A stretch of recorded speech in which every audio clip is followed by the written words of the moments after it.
disciplines are pretending that they're innovative, but they are not.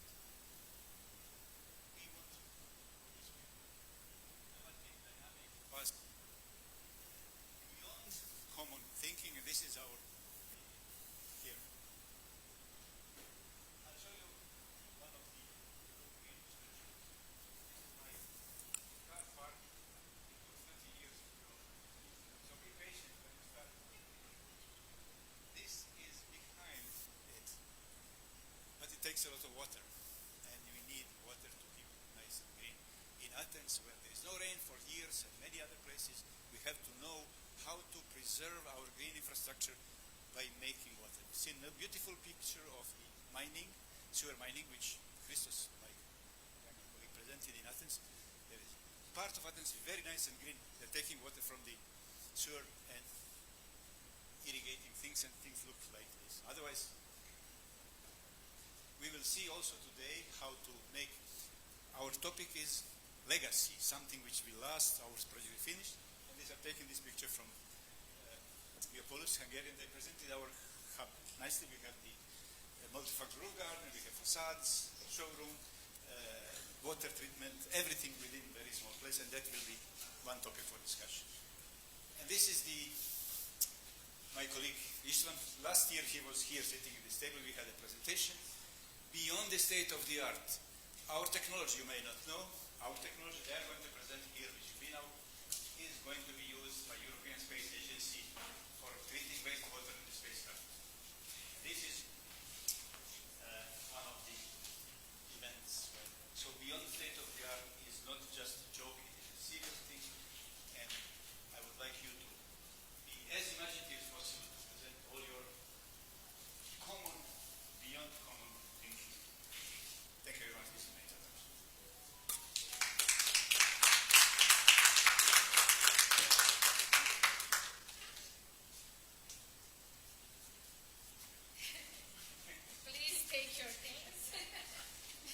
Please, our guest of honor, one of many today, Professor Miodrag Jovanovic, take the control in your hands and welcome. Yes, because we're taking this section. Good day to all. Don't worry, I will not take my sweater off. My name is Miodrag Jovanovic. I come from the academic community. I was teaching river engineering at University of Belgrade, Faculty of Civil Engineering, from where I retired a few years ago. Now, this rather long and complicated title refers really to a presentation giving you an insight into a few case studies that we did here at the junction of the two big rivers, the Danube River and the Sava River at Belgrade, with this big island in between, something that you will see tomorrow when you visit Belgrade. I will talk about environmental problems in context of the standard river engineering projects concerning water supply, sewage disposal, morphological changes, sediment control, and wildlife, aquatic habitats. This is the study domain. This slide shows a three-phase computational domain where we used 1D, 2D, and 3D numerical modeling. In order for the results of computation to be valid, you need a lot of field measurements. And for example, you need, I'm not too skillful with this, and I don't see on the screen anything. You need, for example, you need the flow pattern, the study of the flow pattern. You need the three velocity components over the cross-section. And also you need some sediment sampling, you can see on the photographs. Now, this is an example of a computational grid for 2D and 3D numerical modeling. You need bathymetry, that is the topography of the riverbed, the elevation at each of those computational nodes. You need initial conditions, and you need some boundary conditions, inflow rates at the boundaries of the flow domain. let's come to the examples. Now, this is an example concerning water supply. The photographs show the water intake for the city of Belgrade. Now, city of Belgrade is getting its drinking water for two sources, from the rainy wells along the Sava River, partly, and partly from the Sava River itself. And this is the water intake, and our task was to reconstruct this intake and increase its capacity. So what we did a lot of our standard numerical calculations, 2D, 3D, showing the inflow, current, streamlines, and so on in order to optimize the intake. However, what are the ecological aspects of the whole thing? It is those rafts and pontoons clustered around this water intake with very detrimental effect on the intake water quality. And this was proven by taking samples at those points around the intake. So what we did, this project instigated the change of municipal legislation on raft location and mooring or anchoring conditions in order to prevent such a dreadful situation with a raft here anchored right next to the water intake. Now let me show you some example of sewage disposal at two sites.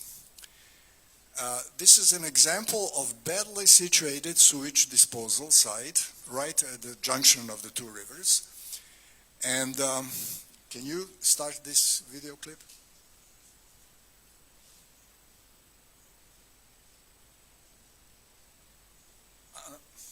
Go back. There you can see the animation of the streamlines, and the water, the sewage is disposed right at this point here. So you can see that the polluted effluent has no chance to go away. It stays trapped between the two live flows. And this is something that the visitors of this very popular boat restaurant are not aware of when they're eating fish at this place.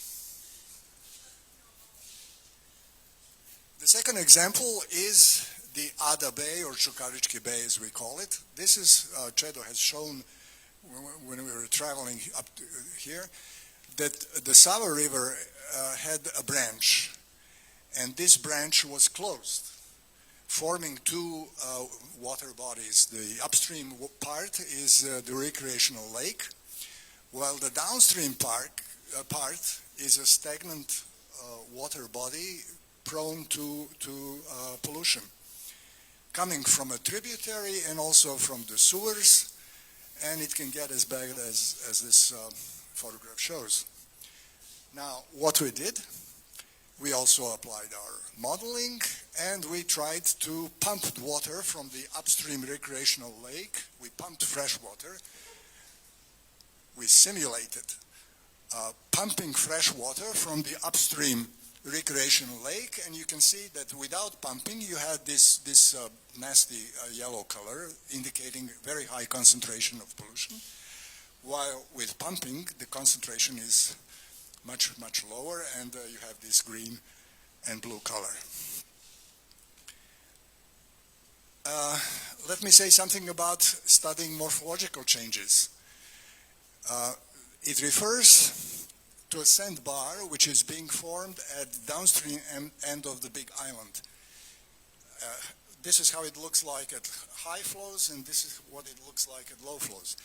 Now, dynamics of this sandbar had very significant impact on navigation of this international waterway, but also on ecology, because we have detected and proven where you have sites of silt deposition with a lot of weed and algae growth. Let me say something about the sediment control.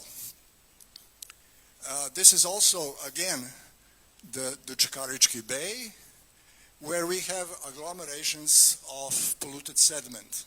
and we were asked to see how this sediment can be cleaned and where to dispose this material. This is our computational grid, and we simulated disposal of the sediment.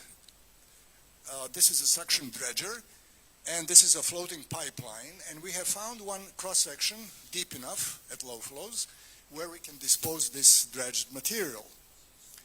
And let me show you animation of our computations. Now this slide, this video will show you what happens when this polluted sediment is disposed, how it spreads in the river, and the speed at which it is being carried away downstream. Okay? And we have also shown that the best part of the year to do that is during medium and high flows, obviously, because of the discharge of the river discharge being able to carry that away. And we have also shown that the elevation of the river bed at the point where the sediment is being disposed is not very high during medium and high flows, nor will it affect badly the capacity of the nearby water wells from which Belgrade is acquiring its drinking water. And finally, let me show you two examples of preservation of aquatic habitats. Again, the first example is connected with the construction of this new bridge with a huge pylon, which is situated right at the downstream tip of this Ada peninsula. And what is the problem, ecological problem? The ecological problem is that this special rare bird, the pygmy cormorant, which is on the red list of threatened species, was dwelling on a little forest at this place, and this forest was really obliterated by the construction of the new pylon. So, what we did,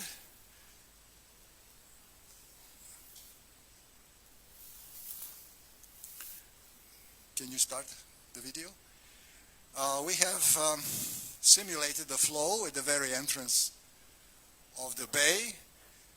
We have simulated the structure of this so-called primary gyre, this recirculation flow, and also studied the accompanying sedimentation processes, which gave us an idea of how to preserve the bird habitat. Namely, we have proposed 3 new locations. The first one is right here, and it's supposed to be one of those sandbars which we retained, proposed to be cultivated with vegetation and so on. And also we proposed 2 other places, locations, vegetated stretches along the banks of the river. Yet up to now, we have no information whether the pygmy cormorant has accepted our proposal. The second case concerned the big island on the Danube River.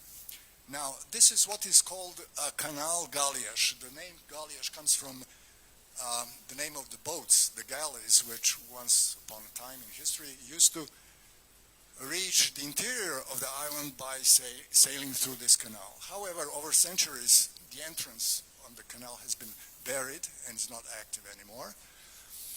And we were asked to solve this problem. What problem? The island gets flooded periodically by high waters of the Danube River. And when it is flooded, the fish get trapped in the canal, and when the flood waters recede, they cannot go back to the river and eventually perish when the island is dry. So what we did, we made a project of how to open this again. And also at that time, the whole area, the southern part of the island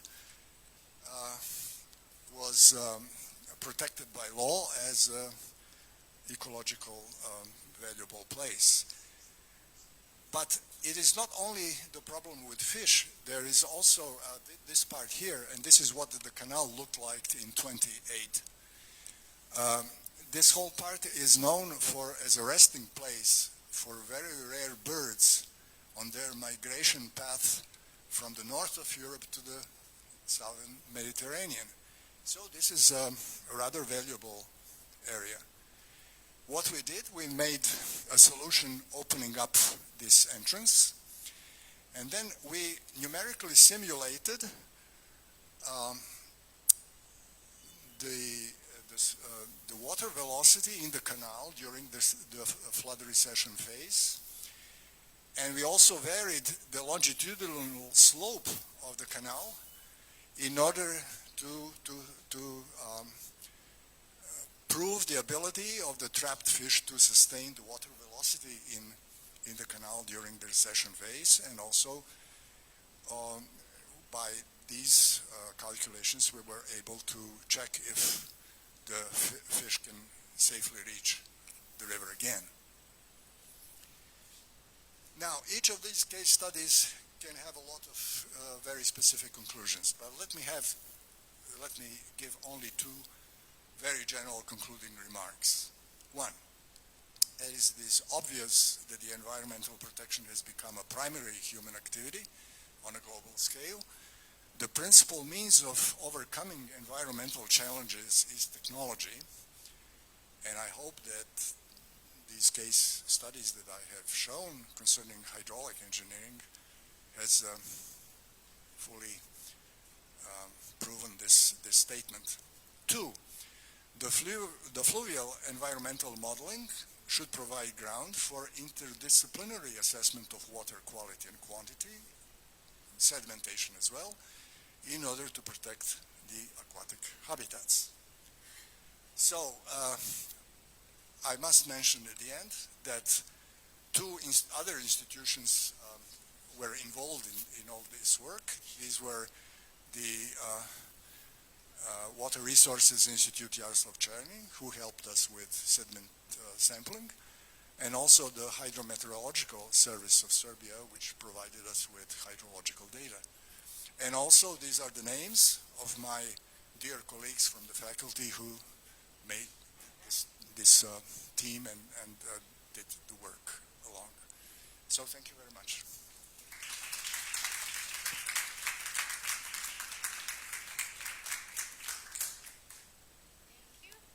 Thank you very much. It's really amazing to see things in real life and practice. Today we also have a representative of the leader partner on the euPOLIS project, which is National University of Athens, Elerina Karolou. Is that correct? Okay, great. We've been practicing Greece all the time in the office. Alexandra is the biggest expert of all. So Elerina is new to the team, and we're really very happy that she could come in person to meet everyone, which will make her actually advance compared to other colleagues who are longer in the project but haven't met with all of us because we were all trapped in the COVID turmoil. So Elerina, thank you, and the floor is yours. Thank you very much. Good morning, everyone. It is a pleasure meeting you all here today. This short presentation will be used as a prelude on today's meeting, and it is about key innovative aspects of the euPOLIS project. All right. Now let's go and see one by one and very fast on today's topic, starting with the current situation, and then we will proceed with the objectives, how to measure the performance, and how the beyond the state-of-the-art contributes to all of this. We have to remember that there are multiple ways to do conventional urban planning, but most of them fail to embrace local communities and therefore lack sustainability. Here comes the euPOLIS, which introduces a sustainable physical health well-being approach, which promotes the creative engagement and utilizes improved ICT tools. At the end of the day, we will deliver an interoperable and integrated nature-based solution, and of course, recall all of this that should be evaluated afterwards. In a nutshell, there are some partners that provide insights of the situation of what is needed, what is going on, and what are the problems. There are partners that provide custom-made tools, solutions, and application in order to address these problems. And then we have the cities that utilize this and provide us with some feedback. Now let us once again remember that the euPOLIS has some goals. All of these goals call for a development beyond the state of the art. So we have some nature-based solutions. For example, we have pocket parks, we have waterways, groundwater abstraction, canopies, live vegetation, air pollution abatement shrubs, metabolic hubs, river water purification and coastal marine aquatic biotop, if they are applicable, and of course many, many other approaches.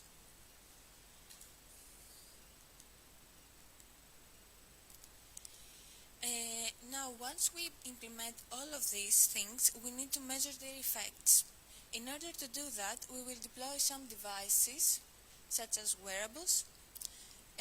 We will set up visualization equipment, citizen observatories, and with the sensor network and remote sensing, we will start collecting all this information. Also, weather stations, locally installed, will also help us on that. All of this provide us multiple opportunities for beyond the state-of-the-art advancements. Now this is the workflow. We have structured here an important thing. The important thing is that in almost all work packages, we had to go one step further and establish and create something new and something non-existing. Now, regarding the scientific and technological objectives, in total we have 6 objectives that call for development beyond the state of the art to be covered. In the same way, in order to establish the KPIs, we can use wearables and applications or permanent sensors, and the remaining 4 to 6 KPIs require establishing new tools. These new tools are described in work package 6 and 8 as well. Now we have to remember that we need to do what we need to do involves 4 cities across Europe.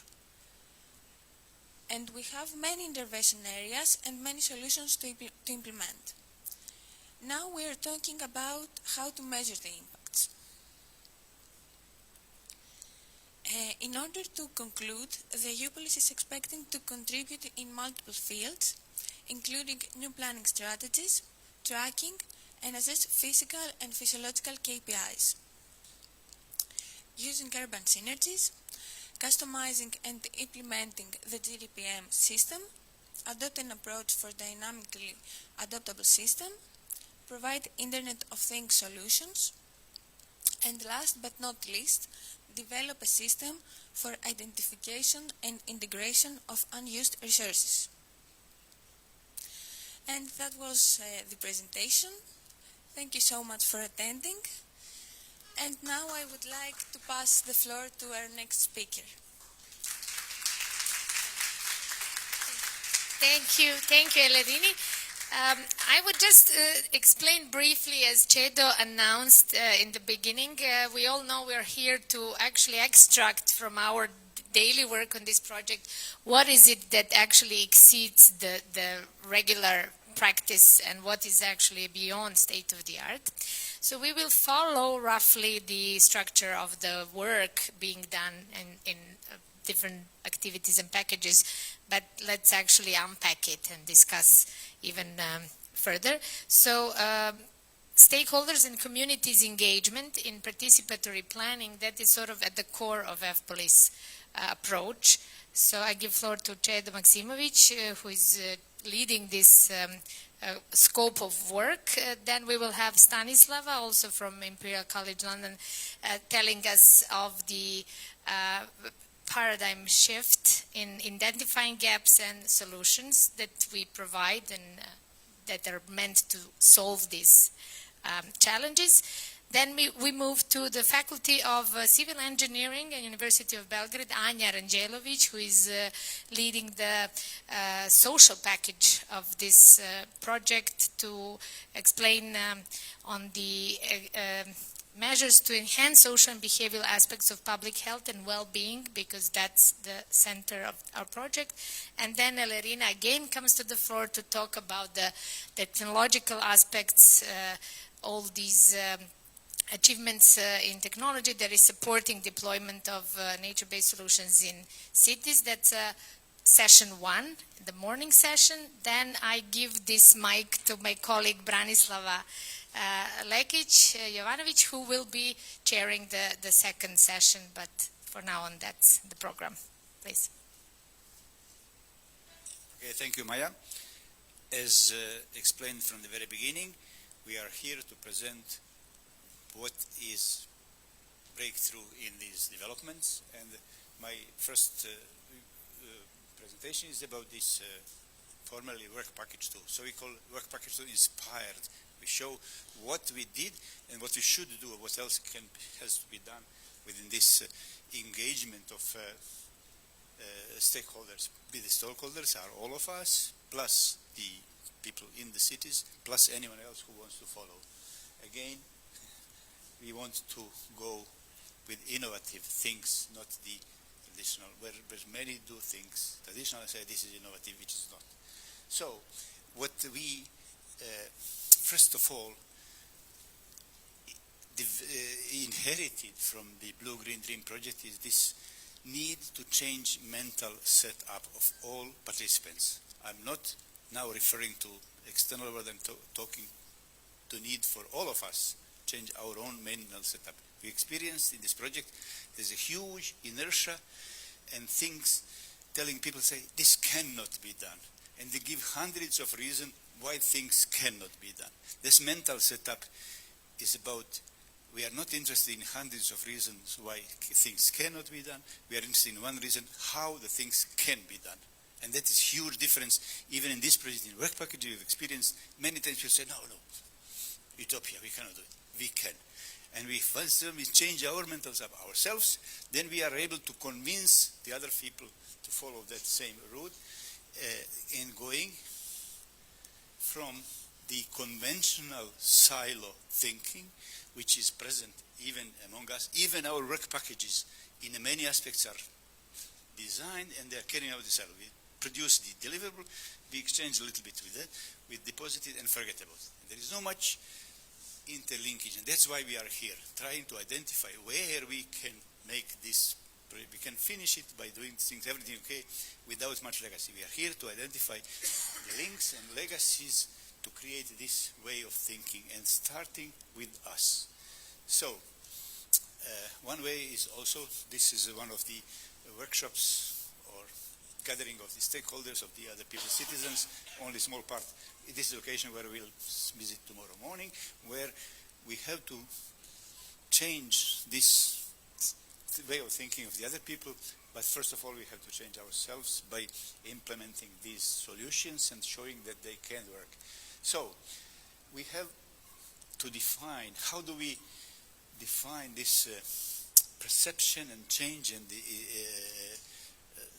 way of conveying this message to the other people, and there are several evaluation criteria. We have borrowed this slide from the other project, but it's fully implementable in our case. We have to see how it is relevant, to make it coherent, efficient, and then effectiveness and have an impact. through the extrapolation. These are all the elements how we implement this stakeholder change of way of thinking, change of way of doing. And there are work packages, and we've shown that even in these current work packages, there is huge imbalance of this innovation and conventional way of thinking. That we need to go beyond conventional way of thinking, and that is why we are here in the afternoon specifically. We have to develop guidelines how to do it. Traditional way of, first of all, designing, it looks like this pointer. Pointer doesn't reflect on the screen. Okay, that's why I was wondering why my colleague Misha is coming. So this way this blue field is how we do things today. Separately, silo. There is a little interaction, but not properly. The way of introducing euPOLIS methodology is to make ways to interact with this methodology and then try to create this new way of thinking, and that is innovation. If we succeed in changing us and changing other people and changing the practice. If we don't, if everything stays the same, we haven't done a good job. So this is why we want to develop this, what we call permanent places, these places where ecological education, eco-education will continue after the project is finished. We will have it in Belgrade. You will see the location where it is. We hope in the Ralio school in Piraeus it will be done. We hope that in Poland this UNESCO center in Łódź can do it, and we still have to see whether we can do something similar in Gdańsk. So we are making something, we have achieved something, but it's far, far from what is needed. We have selected most relevant stakeholders. We are gradually raising their awareness, but not sufficient. It's not sufficient. We have to do much more, and we can do it. And this is, we are today to see how we can identify these needs and how we can make it happen towards the leaving permanent legacy, to strengthen this out of silo thinking, to create the deliverables in such a way that we don't just deliver reports, we deliver something which my colleague Misha, something in practice that happens and it stays as a permanent way of thinking, and that is how we want to have this three levels within one particular city, then between two different or three, one particular work package, three different work packages, and there's a project as a whole. Today we are talking a project as a whole, developing this kind of gluing material which brings these two together. And then what we need to do is to bring together most relevant groups. Today we will do that. We will think of how we implement this paradigm shift, how we, this what we hopefully changed our way of thinking and doing and living legacy, and then how we can further customize our final products. One of them is how we develop very simple, very attractive, popular, that everybody can understand. Even the ministers can understand. They say, okay. So it's common people. I had a meeting with the minister in London, and she was talking to me that it cannot be. And I said, she said, we can explain to me in half a minute. I said, I'm sorry, common people may understand in half a minute, but for a minister you need more time. And she freaked out and closed the door, and they called me next day, and then she had 2 hours to speak to see what we really mean.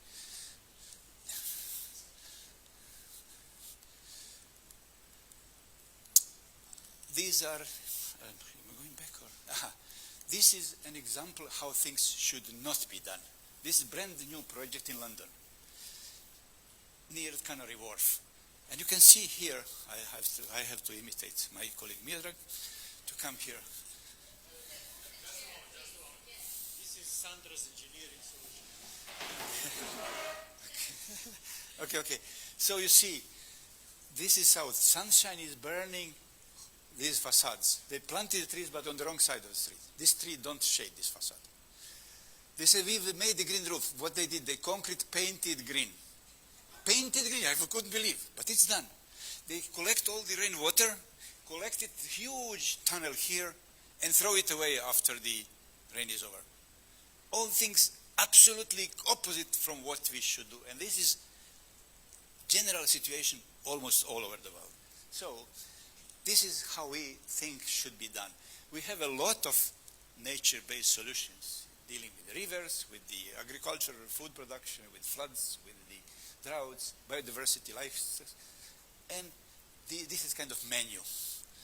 In each of them, for example, in floods, we have 40 different solutions for SUDs, and then each of them will have different technologies. But then when we do them, we can implement them separately and it makes change, yes, but we can do it much better.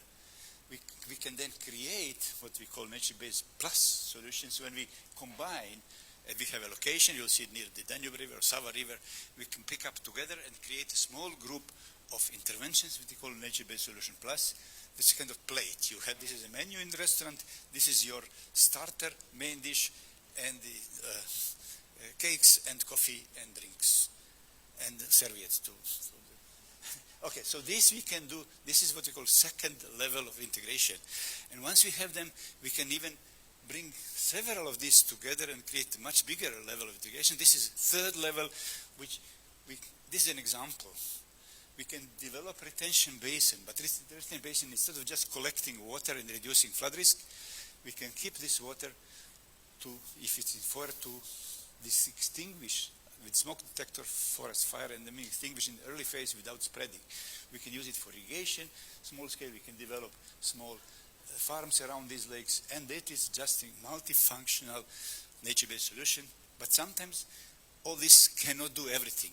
They have a limit. If you can deal with the 1 year, 2 year, 3 years return period. But we now see that climate change, things which were 10 years, appearing once in 10 years, now happening every 5 years. So this return period is changing, and we have a problem that our nature-based solutions cannot often cover everything. So there is always what we call residual risk.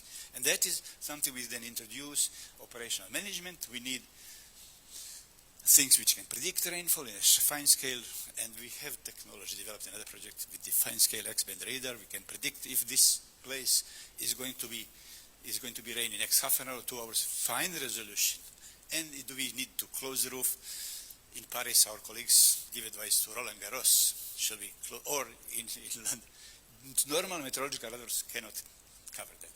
And then we have these modeling tools. Misha presented quite a few of them, but there are a lot of many others. These are our 4 sites in Athens, in Gladsaxe, in Piraeus, and in Belgrade. And we have to intervene with our nature-based solution, but we can still see what happens if it doesn't work. In Japan, they had several times heavy rains, and many people were trapped in the underground stations and drowned. Many people killed. In Seoul, first time, they killed 6 people. I had PhD students who went to Seoul, couldn't find a job. So we don't need such experts. Second time, 56 people were killed in metro station when the flood entered. And they looked for her. She got a job immediately next day and starting to develop technology, which I started dealing with it about 35 years ago. This is a book of World Meteorological Organization. See this little girl who was doing experiments here in Belgrade, entering shaft and collecting samples. She did PhD. She created her research group in Melbourne, 35 students. She became vice rector in Sydney, and now she's dean in Brisbane. Starting with good education, when she went to this paradigm shift, because when she came to me and said, I want to study fluid mechanics, so I said, no, forget about it. Go and study a little bit of chemistry, ecology, and that is how she went to this mental set of change and did the things. And then we can do a lot of simulation with thermal comfort, with the shading, with the flooding and so on, and particularly how it affects people's health. Do we select the trees which are good for people's health or the conventional one? And then we can go for much more ambitious projects. This one of projects which I was invited to consult. This China is building 2 new capital cities. One, Beijing, will move to one city with administration, the other with state.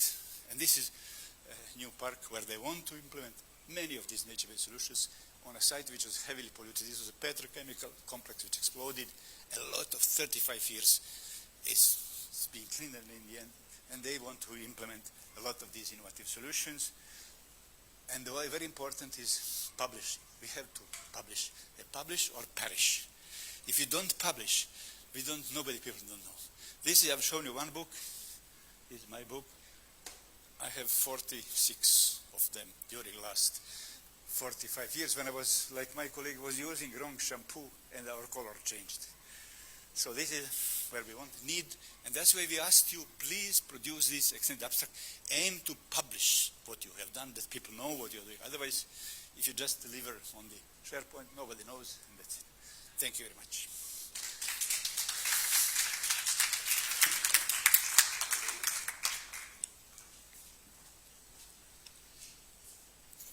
I just have a urge to introduce Stanislava more than you already know in the live Zooms and Teams and other meetings we had, because Stanislava is one of the rare species of architects and planners in this team.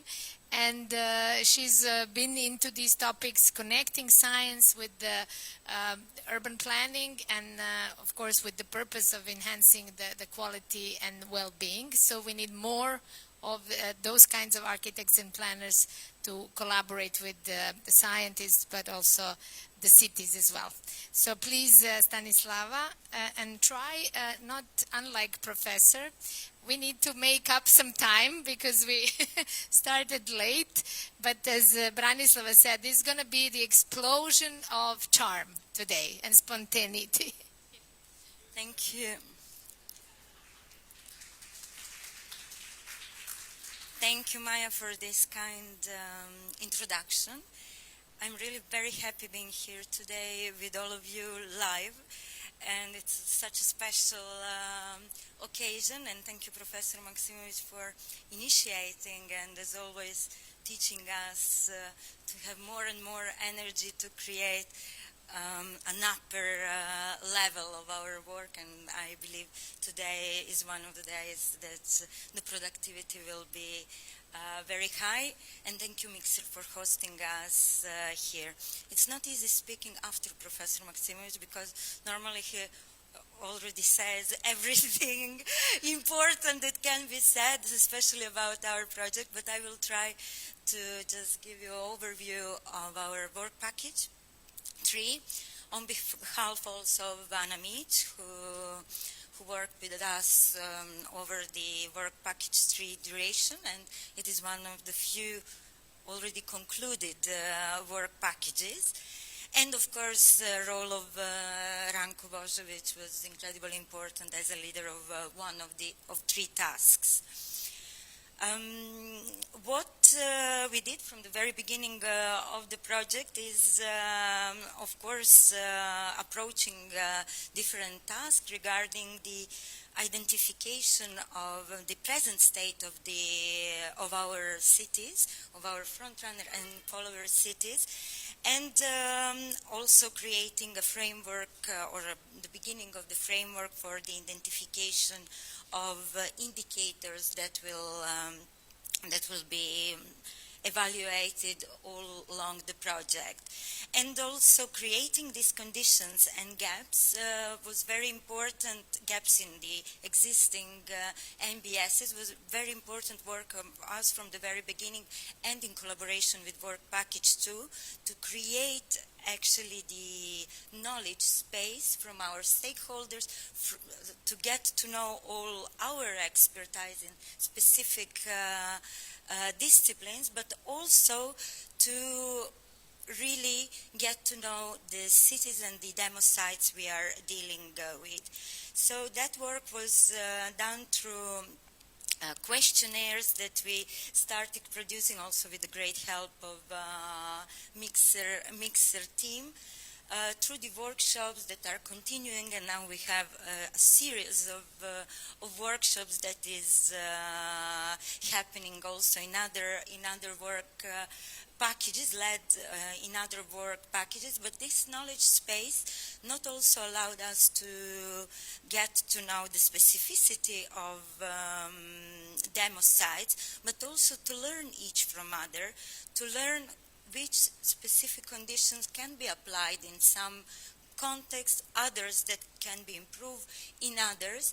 And also we made an effort which was beyond actually the task description to do the same work of listing the local conditions in follower cities. And we call them follower cities, but what is happening is actually that we also learn a lot from them. I'm seeing Socrates and of course, Bogota's friend. I'm not sure if we have someone from other cities, but we learned so much from them, and as we hope, they learned from the experiences from our front-runner cities. So that was really a platform of exchange of experiences and also creation of potential ideas, of potential new projects that can be developed.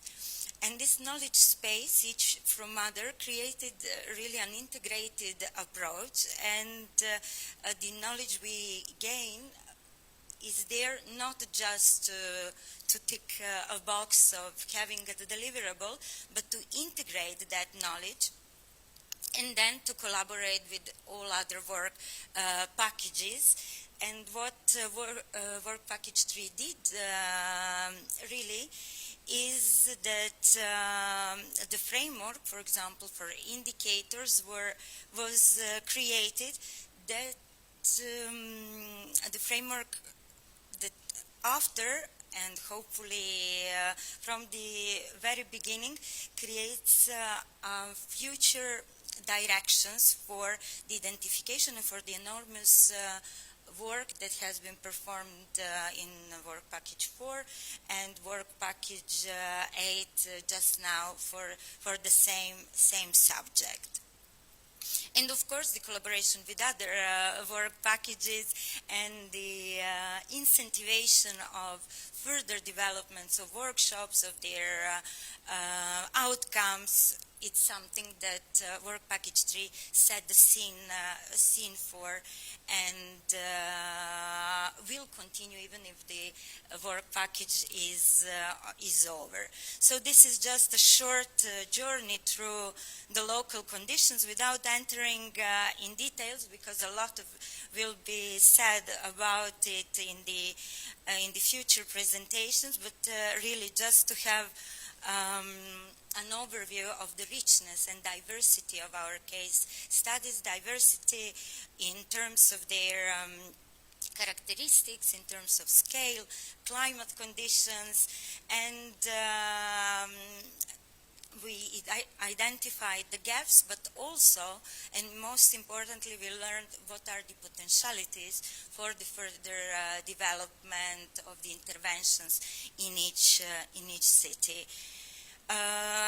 This is, again, just to show this collaboration between different steps of work, this creation of the baseline status for based on the GDPM, that of course Ranko will talk about it much more, but for Work Package 3 was really important to set a scene for the further development of the matrix, but also of the knowledge, as I said before. And then the project requirements, that was one of our tasks, to create the initial project requirements for each demo site. Again, we went a bit further, asking also our follower cities to prepare them, even if the interventions will be performed only in front-runner cities, but that work also really helped to create a potential list of developments that could be also done in future projects for our follower cities. We introduced the prioritization of this requirements, initial requirements, so to know if they have a direct health impact or indirect, and also, of course, impact on well-being. So we had some of the requirements in each demo site that are mandatory, something that now has been more developed in work packages 6, 7, and also in others, but the first diagnosis and the first list of what are the requirements for the project were listed here in the deliverable 3, and again having that knowledge space that helped to to create this task definition for the future work packages. We also were very active from the very beginning at the work package 3, but now we are continuing it even beyond the boundaries of the timeline of the work package in collaboration with, of course, Mixer, that is leading the dissemination of the project. We are very active in that part of the goals of our project, and you see here some of the events where we presented the work. One was in Bogota. Thank you, Juliana, for organizing it and for inviting us. And we have plans to have many more of those. On 27th and 28th of October, there is a Design Excellence Forum organized by Ramboll. You must know Danish company for architecture and urban design. I will be presenting there, and of course the euPOLIS project will be one of the subjects that I will be tackling. So stay tuned, and thank you very much for your attention.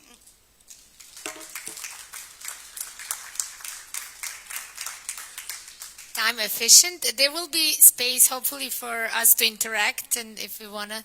But now I would really like to switch to maybe one of my favorite topics within this project: enhancing social and behavioral aspects of public health and well-being. This is why we are here for, mostly motivated. And I invite Anja Ranđelović from Faculty of Civil Engineering, University of Belgrade, to represent much. This is maybe the most complex, most interdisciplinary, I would say, work package that is connecting all of us from the social aspect, from scientific, from technological, and we also have colleagues here who contributed to this. Sandra is here from National Athens University, Mikolaj here from the Institute of Social Studies from Warsaw. So Anja, please be the voice of us all. Hi, good morning. Maya, thank you very much for the introduction. You have mostly covered what I wanted to say. The presentation will be a mishmash a bit, because we are covering a lot of methodology. It is my honor to present here in front of this most multidisciplinary team, as Maya said. I would actually prefer that it was Anna Domaracka presenting here. She is one of the major innovators in the social part of our study. So. Okay, so before we dive into what has the work package 4 been about, I would like maybe to raise our attention to a philosophy that we have acquired without, kind of unconsciously, which is the right to a healthy city. And it is based on two characteristics, which are that the people should be at the center of decision making, and that there is public open space available to all, and that those are very euPOLIS characteristics, very euPOLIS kind characteristics of work.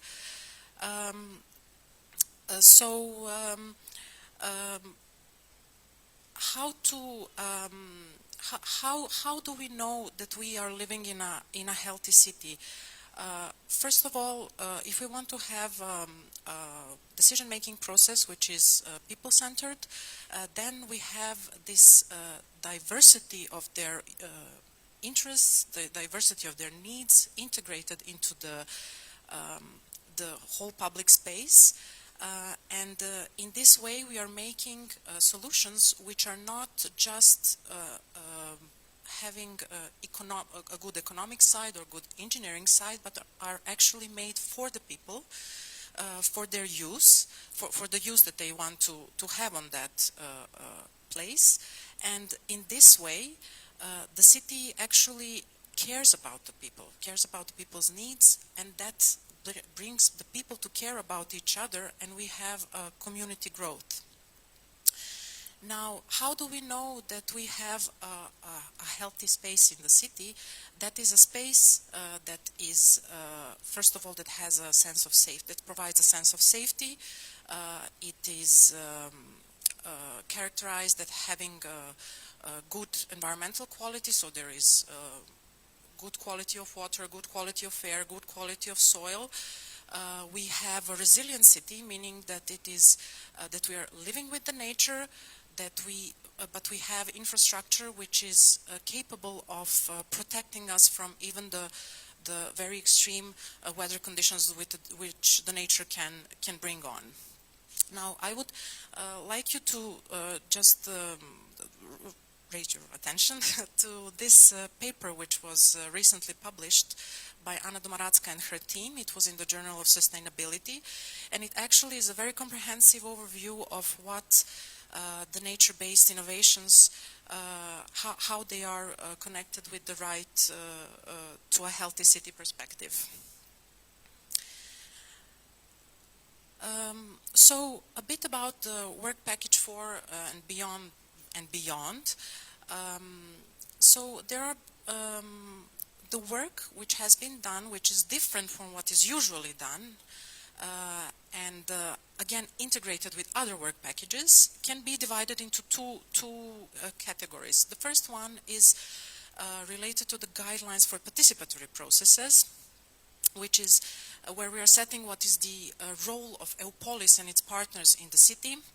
Then we are identifying the stakeholder groups, as the previous two presentations have emphasized. This is way beyond work packages and way beyond the project activity. Then there is this design of the participatory process, and then later on its implementation. The other side is how we make an euPOLIS holistic approach to urban planning and impact assessment, and I will talk more details about this later. Okay, it's cut. The role of the euPOLIS project and its partners in the city is to be a mediator between the citizens, the city administration, and also the experts. We are there to establish that the process of deploying the nature-based solutions is there to have them to enhance the public health and well-being, but also to make the urban ecosystem quite resilient to any type of stresses, the climate stresses, and also to keep the life cycle costs low. So a very, let's say, holistic approach. We need to map, we need to do all this taking into consideration that we have quite different, diverse users on the site. And here you can see, I don't know, maybe it's a bit smaller, the gender and age-sensitive social lens of the different gender age groups, or the social groups of the wealthy, medium, or lower income, foreign minorities, people with special needs and religion, and so on. So very, very diverse group of people, which I guess Ranko will maybe talk about a bit more in work package 6.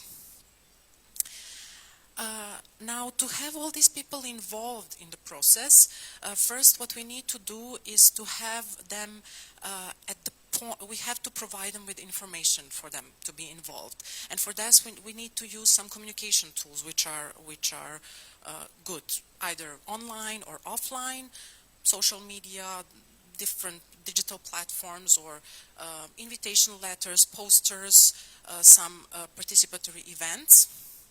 Anyhow, somehow, or promotional events, somehow to get the information around.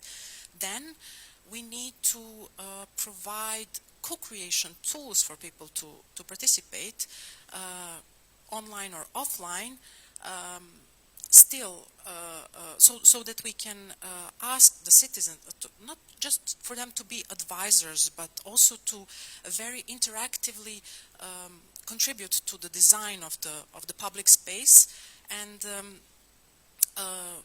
we can say that we have so far experiences with the online version of interacting with people, and it is a way, but it has its limitations. So we would still prefer to have the proper co-creation workshops designated for consultations. Then we need some co-decision tools through the workshops or the digital platforms, and not to forget to have the co-monitoring tools. So to have the citizens monitor what we are actually implementing, to have them feel, to have them touch, to have them, interact with these NBSs so that they can feel, that can start having the feeling of ownership of the place. And for these co-monitoring tools, what is proposed in the project and what will be used are the wearables, then there are the online and the offline surveys, observations, interviews, and so on. Speaking about this citizen monitoring and how this will actually make people even more involved with the public space, I will talk about the impact assessment, which is eventually something that comes after this monitoring. So the euPOLIS proposes a holistic three-layer approach to urban planning and impact assessment. It is comprised of the first layer, that is the formation of the multidimensional indicator framework. Then there is a more comprehensive synthetic measurement through the euPOLIS livability model, and the long-term and to ensure that we have a long-term sustainability of our solutions, so that the people will actually embrace and uphold these solutions. We have to use the social sustainability framework. The euPOLIS livability model actually, out of all the definitions of the livability, it takes the ones which are for us important in presenting, in estimating what is the quality of the space which brings up the general well-being. So it is related to the accessibility, to the green space access, to the type of infrastructure and services which are available through NBS solutions. And the livability model actually clusters the indicators previously developed in the first layer into factors which correspond with the new Bauhaus categories.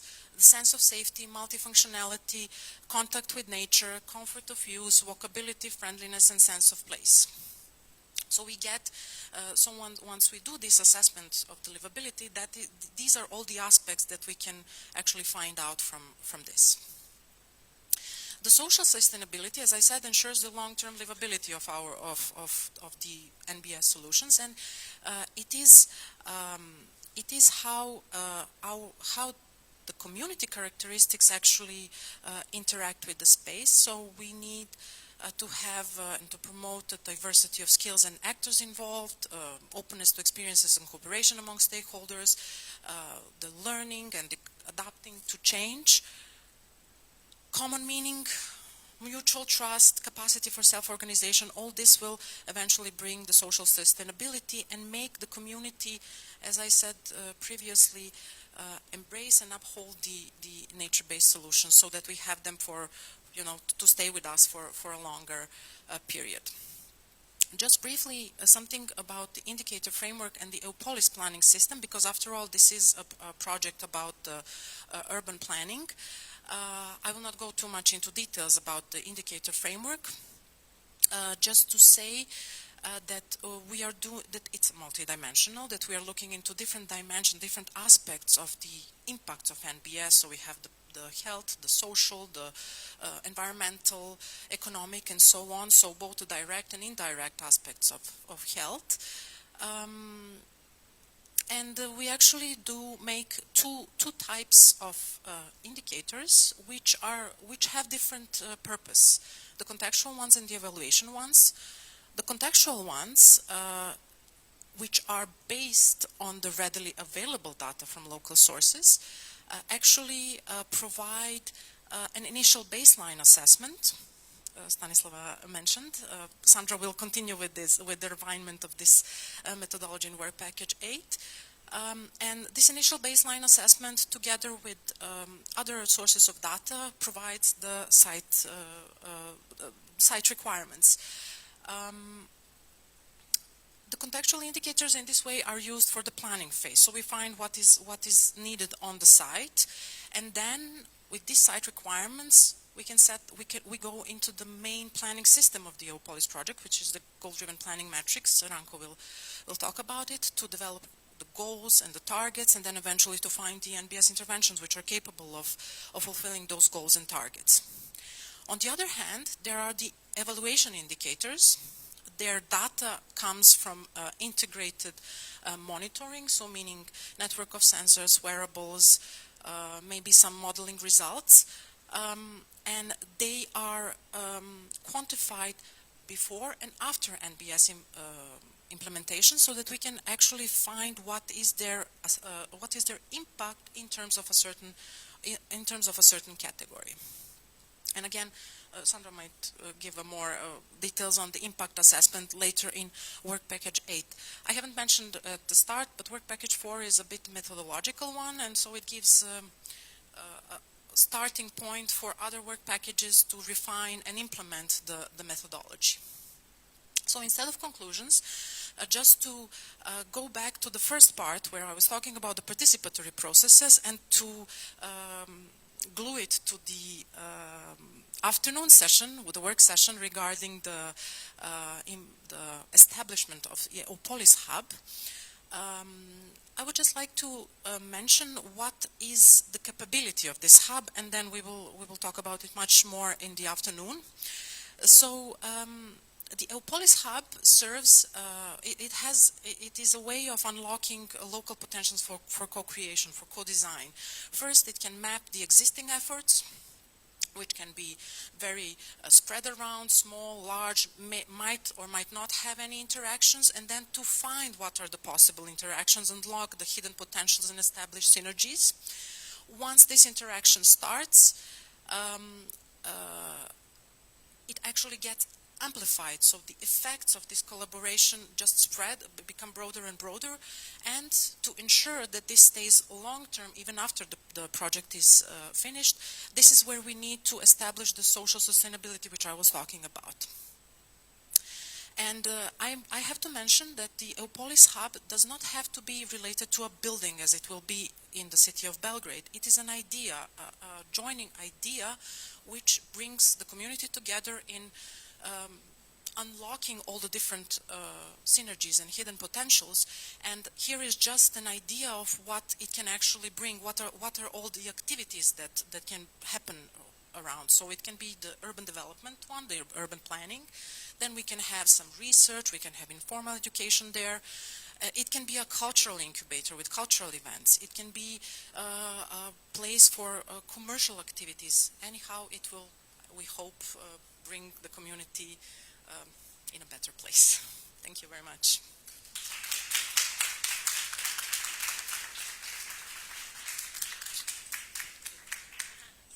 Thank you. Really, you got it all sum up in one space. And now what really mesmerizes, at least me, the most is how, for us who are working on the streets with people, this whole topic of technology coming to play and make our lives maybe difficult, but on the long run should make our lives easier in reaching out to people and getting their feedback. So that's maybe the most important things for us. So please, Elerina, come again, and as National Technical University of Athens is, let's say, our lead partner to connect all the dots with the technology and connect us with the experts we also have on board for the health bracelets and stuff, but you will mention that all and demystify it, please. Thank you very much.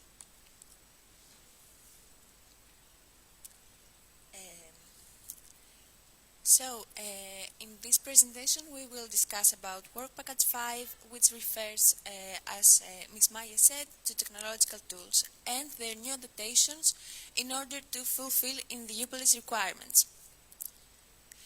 First of all, this is an ongoing work package which started in June 2021 and will end in December 2022, and it has 7 tasks in total.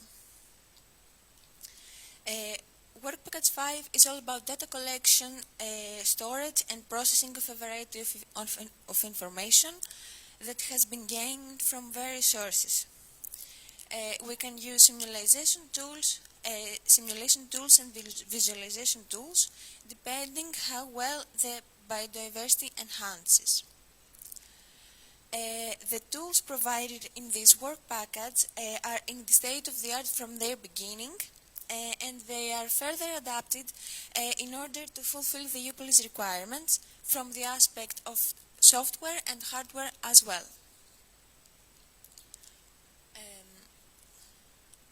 As we can see, I'm sorry, no, I'm really sorry, I skipped some slides, I'm sorry. A brief summary for Work Package 5 is that we have the technical specifications, we have finalized both applications for biosignals and emotions as well, and we have a middleware service regarding the data management system. We have solved the networking for data exchange among the cities, and we have the simulation tool to evaluate the synergy. And at last, we have visualization tools to see what has been achieved. Right now, we have more than 80 unique hardware and software specifications regarding the technological status. Now, let's proceed to task 5.2, which is from BioAssist. And BioAssist created an application which aims to monitor the user's daily physical and physiological activity and other variables related to their health status.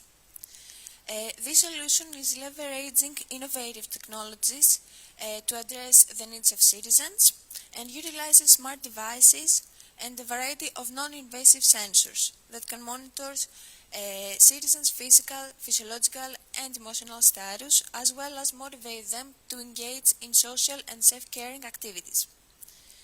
This application is responsible for providing us with biosignals such as heart rate, saturation of oxygen, daily activity, sleep quality, stress level and workout rate, which are new features.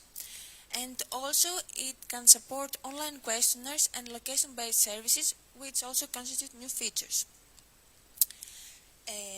Also, if the user uses smart wearable devices, he or she can synchronize the measurement data from the device with the BioAssist systems via the application.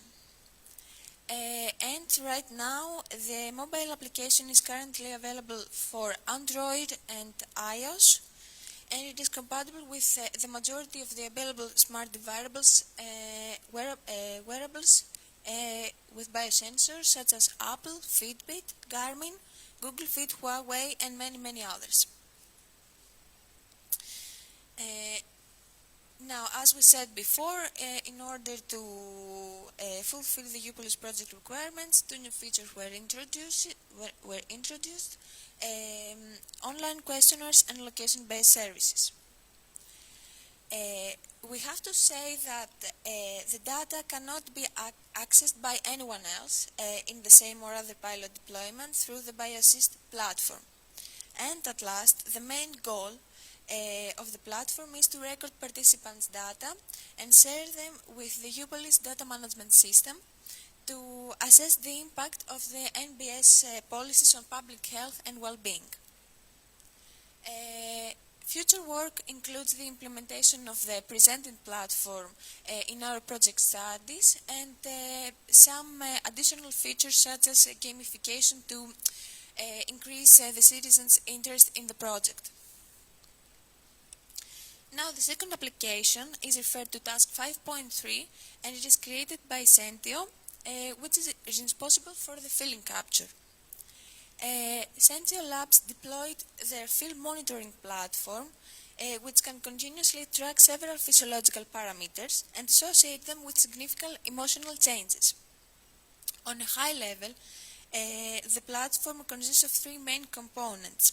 The wrist-worn field emotion sensor, which can continuously track several physiological parameters. The field emotion detection platform, which is fully remote and processes these parameters and identifies significant emotional changes. And at last, we have the mobile app, which serves as an interface between the sensor and the platform. I'm sorry. There's been a mistake, but it's fine, I will fix it. Now we're viewing the field mobile monitoring platform solution data flow. First of all, we have the wristband, which receives all the necessary raw data from the sensors and sends them to the application, which collects and packages them. It enriches them with the geolocation data, and that it sends them to the field monitoring platform from euPOLIS, which analyzes them and sends them to the data management system.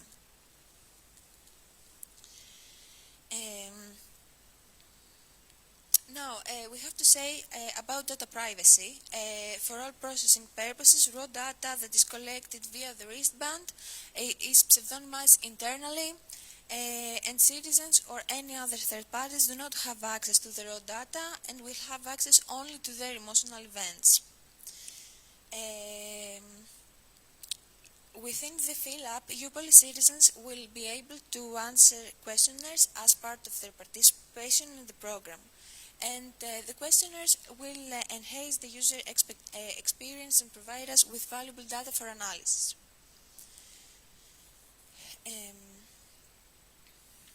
I'm sorry. As we can see in the screen, the platform can guide the user on how to use the sensor and the platform. And we have to say that if the user can log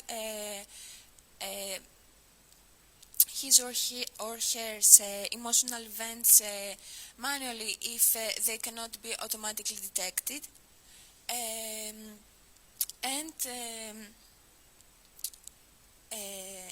There is an emotion journaling with the key features that allows the users to record and access their emotional events and any additional information.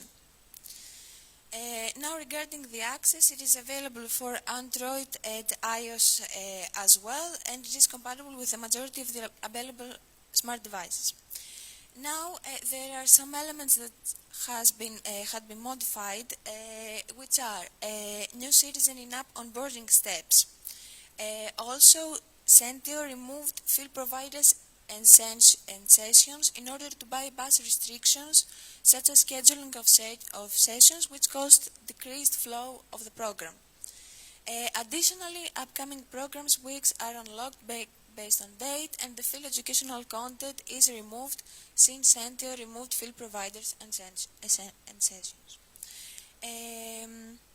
Also, the platform has been designed and implemented new things for both back-end and front-end systems, such as mobile apps development.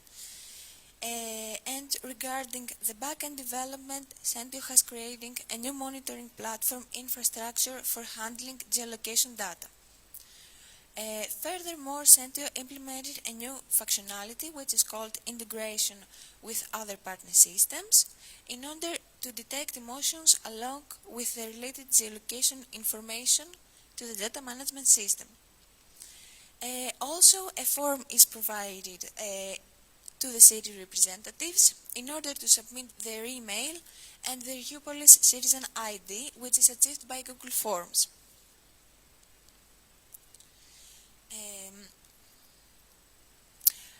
All this information will be transferred anonymously and secured to the data management system so we can begin to analyze them. The task 5.4 refers to data management system and aims to support the efficient management of data to support the pilot series in demonstrating the suitability of MBS. In this presentation we will see an overview of the data management system, which is the middleware component of the euPOLIS system. It ensures efficient storage, manipulation and handling of data, allows the execution of data pipelines, performs heavy processing tasks and runs machine learning algorithms. RISA is leading the design and development efforts and the provision of the data management system. NTUA is responsible for the analytics capabilities of the data management system, along with partners BioAssist, Cedo, Plegma, RG, and GeoSystems.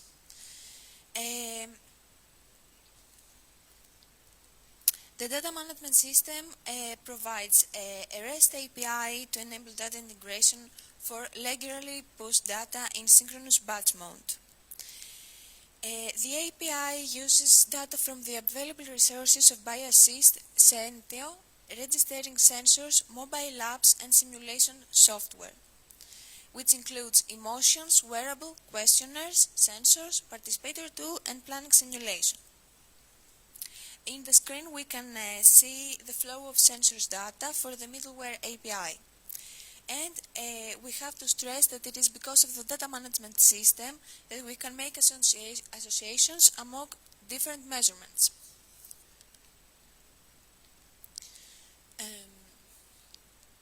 Except of the wearables, we have the permanent sensors and gateways, which will be installed in the series and receives all the information and forwarded to the data management system. This helps us check the weather, local pollution conditions, and a variety of other things.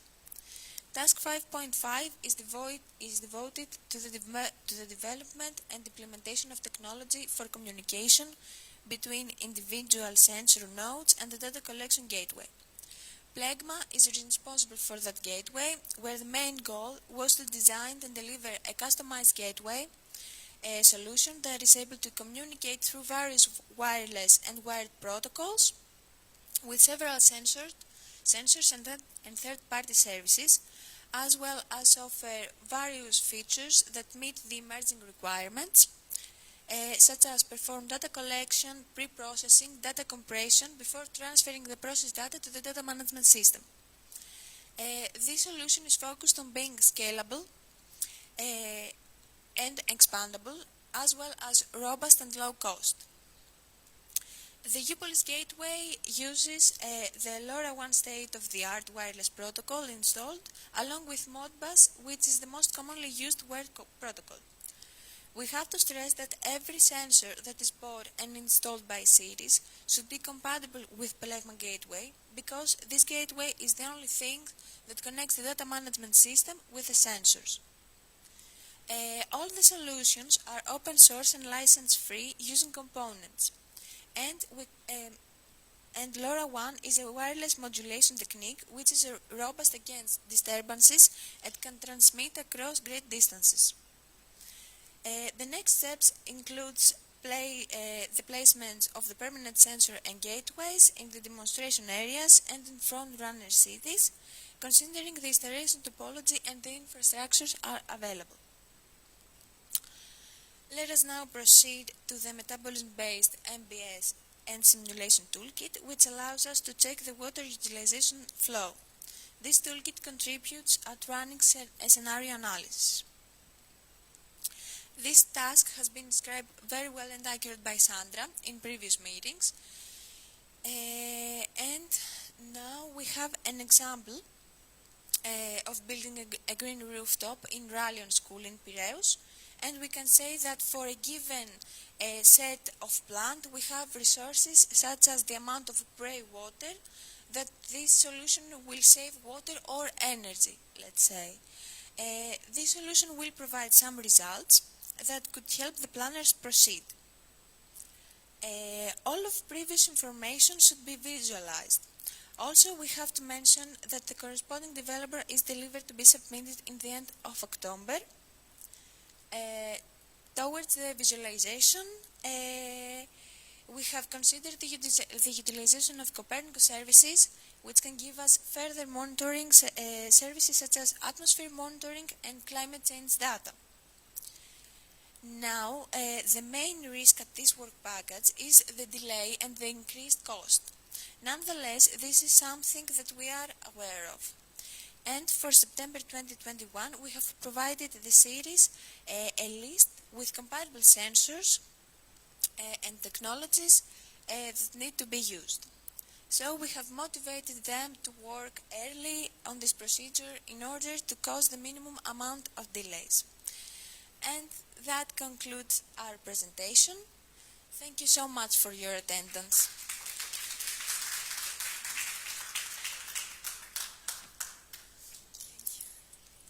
Thank you. Now, do you want maybe to start a conversation now? Do you have questions for your colleagues or comments or something urgent that wasn't tackled, or it all seems like it's perfect and no challenges? You want to challenge something? Cedo, please.